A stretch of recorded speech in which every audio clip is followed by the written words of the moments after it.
ஆண்டவர் உங்களை குணமாக்குகின்றார். தந்தை, மகன், தூய ஆவியின் பெயராலே ஆமீன். உங்கள் இதயத்தில் இருத்தி தியானிக்க உங்களுக்கான இன்றைய வசனம் ஏசாயா அதிகாரம் 55 இறைவசனம் 3. எனக்கு செவி கொடுங்கள், என்னிடம் வாருங்கள், கேளுங்கள், அப்பொழுது நீங்கள் வாழ்வடைவீர்கள்.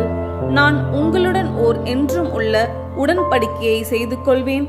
தாவீதுக்கு நான் காட்டிய மாறாத பேரன்பை உங்களுக்கும் காட்டுவேன். ஜெபம்.